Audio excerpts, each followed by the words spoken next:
17వ పుట్టులో ఉన్నటువంటి 2వ ఆరాధన క్రమం అనుసరిస్తాం. దేవుని ఆరాధించడం, దేవుడు ఆత్మకంగా ఆయన ఆరాధించువారు ఆత్మతో సత్యమతో ఆరాధింపవలెను. మన తండ్రి అయిన దేవుని నుండి ప్రభు యేసు క్రీస్తు నుండి కృపా సమాధానములు మీకు కలుగుగాక.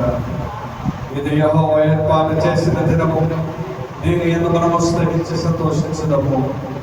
ఓ ప్రభువా, మా పెదవుల తెరువు. తండ్రికి నీ కుమారునికి నీ పరిశుద్ధాత్మక మహిమ కలుగుగాక.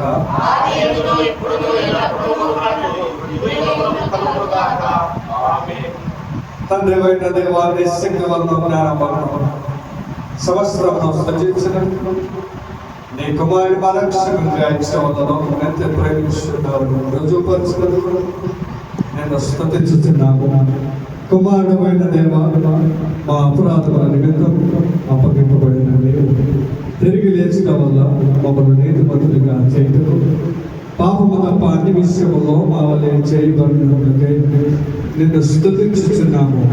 పరిశుద్ధాత్మమైన దేవా, సత్మంతుల్లో నడిపించి మా హృదయంలో దేవుడి ప్రేమను కుమ్మరించినట్లకై నిన్ను స్తుతించుచున్నాము. తండ్రి, కుమారుడు, పరిశుద్ధాత్మమైన దేవా, యుగములకు నీకే సమస్త స్తుతి మహిమ కలుగుగాక.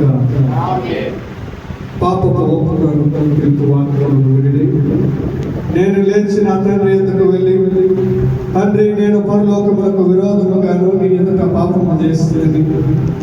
ఇక మీదట నీ కుమారుడిని నీ కుమార్తెను నేర్పించుకున్న యోగ్యుడు కాదు. మనము పాపము లేని వారమని చెప్పుకునే ఎడల మనమే మోసపుచ్చుకున్నాము, మరియు మనలో శ్రమపడదు.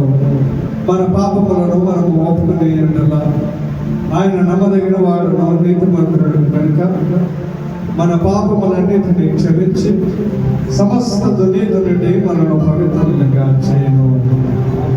మనమందరం మోకరించి మానవుల నుండి మనం పరీక్షించుకుందాం. సర్వశక్తి గల దేవుని ఎదుట మన పాపములను వినయ మనస్సుతో ఒప్పుకుందాం.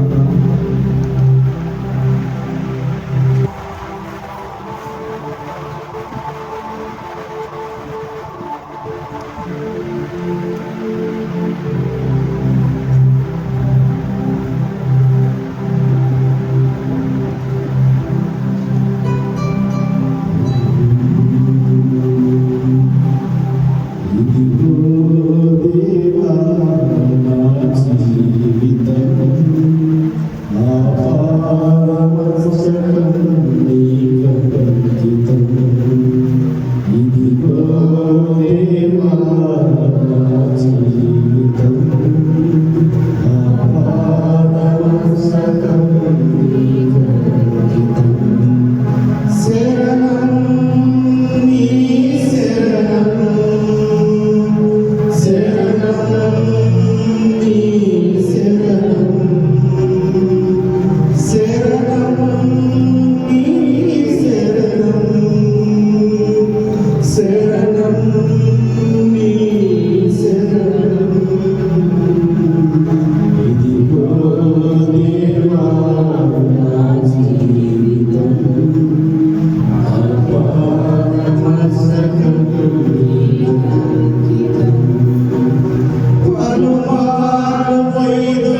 సర్వసర్వదేవుడు కనికరము దేవుడు మన సమస్త పాపములను క్షమించి వారిని విడుదల చేసి మన సమయం దయచేసి పరిశుద్ధాత్మైన కృపయు ఆదరణ మనకు